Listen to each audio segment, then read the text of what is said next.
2, what we're going to do, I like to start off with a cube. I know you see his belly there, and he is a little bit round. You may think, well, let's play with a sphere. That'll kind of cut off a lot, but what I find that is spheres have a lot of faces on them, and that makes it much more difficult to extrude and make one side more flat, the back side of it than the front. So I have found the cube is much easier, even if you're dealing with a semi-round shape. So let's go up and grab the cube, because any faces we need, we can add. But we don't have a bunch of faces we don't want. So what I'm going to do, you can see this cube is rather large, so I'm just going to take the resize tool and grab the center yellow handle here and just shrink this down a little bit. How do I know what the right size is? Well, I'm going to switch to the front view and see, does it cover most of his body? I'll move it a little bit, try to center it.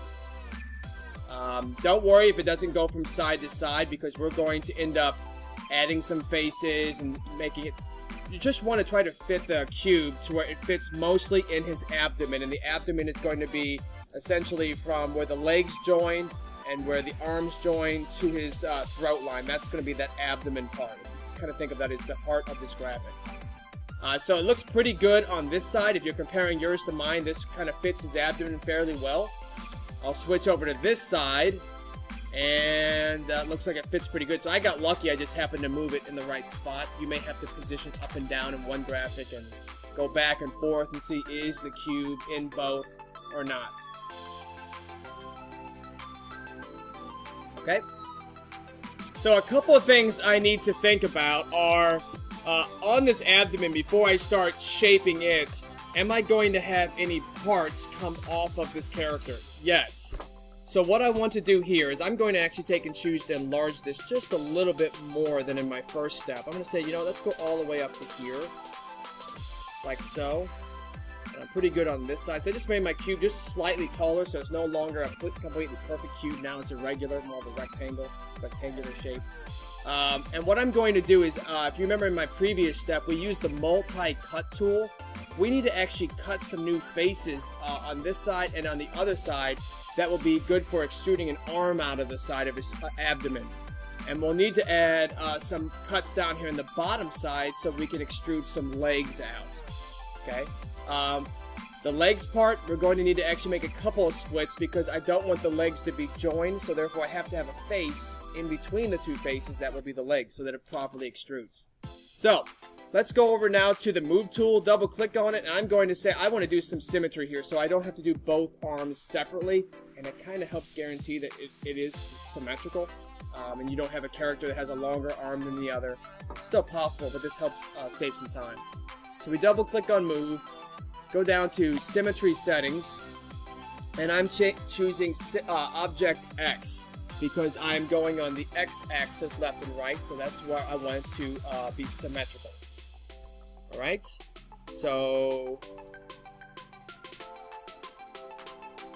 I'm going to say object X, and then what I will do is I will go now and get my multi-cut tool, which is designed to actually cut new edges between edges.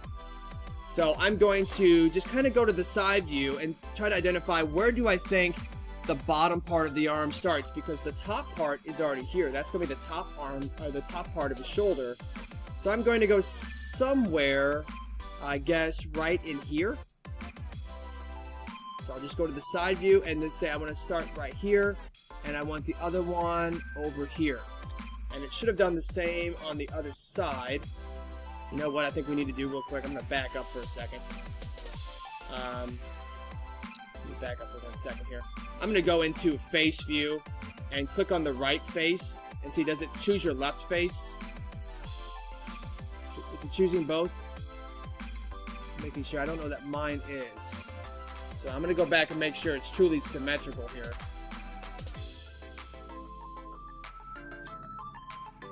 Should be X.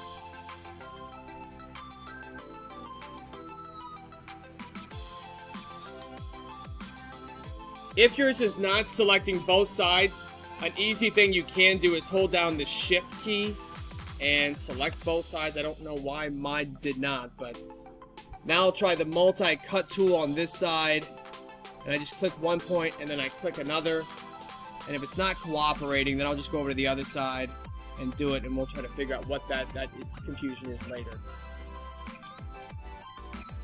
Okay, in my case, it looks like it thought that I was doing the front side and not the back, so I'm going to take my shape.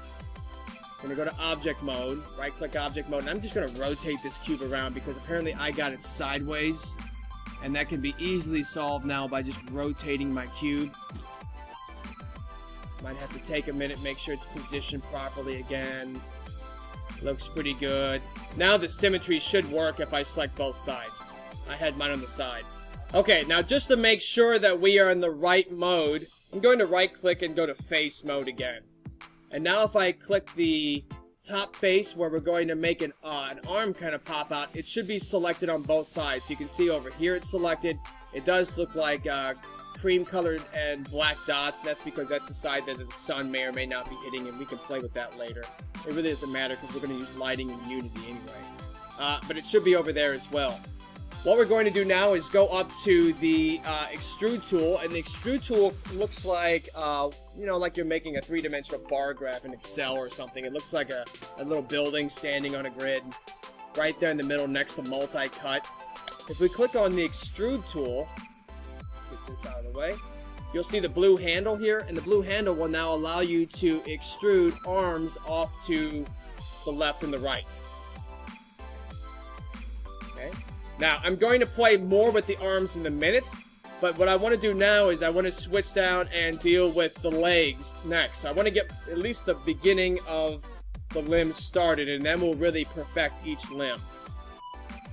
So I'm going to go down here to the bottom of the box as well as I can, and I'm going to select the bottom face only and grab that multi-cut tool, and I'm going to need to make two different cuts here. So I need to make one here for the left leg. Oh, you know what we need to do? We need to get out of symmetry mode because we only have one face selected. So if you're not doing something symmetrical yet, you have to switch out of it. So I'll go in here and say, okay, turn off symmetry for now so I can use the cut tool down there. And now I should be able to put a line here and a line, oops, to deselect after the first line. There's that one. I'll deselect by taking the select tool and clicking somewhere else on the screen. Then I'll grab the cut tool and I will do another leg over here. So if you see in my example, the reason why I have two cuts is because if you look at his midsection, the legs are going to come down and there needs to be a gap up in the middle. Because if I only put one line, when it brings them down, they're going to be stuck and glued to each other, and they won't look like legs. It'll just look like another rectangle came down. So I actually made two lines. The middle part will stay as is, and I will extrude the outer two for the legs. Okay, I'll extrude these, and then we'll pause, and we'll come back. So I'm going to switch over to face view, Face view real quick, and I will select the two legs and extrude them down. Okay, so finishing up step 2, I have both faces selected of what's going to be the legs. The easiest way to select them both right now is to select one, hold down the shift key and select another one, and you'll see that as you move over other faces, the tool will have an addition symbol on it, suggesting you're selecting an additional shape with this grouping. And now we can grab our extrude tool again and begin to bring down legs. Now, they're going to look a little crude at first, and that's fine. We're going to fix all that in step 3, which is dealing with vertices. But I will just bring it straight down. If you feel like one leg is bigger than the other, you can right-click and switch over into edge mode. Select both edges with the shift key of the skinnier leg. Grab your move tool, and you can move them over and make that leg a little bit closer in size if you need to. Okay, so now we at least have the beginning of what looks like a body. Now, it's not round, it's not smooth. We'll deal with all that, and that's where we play with vertices. Vertices will help us put points exactly where they need to be, but that's where we'll stop at step 2.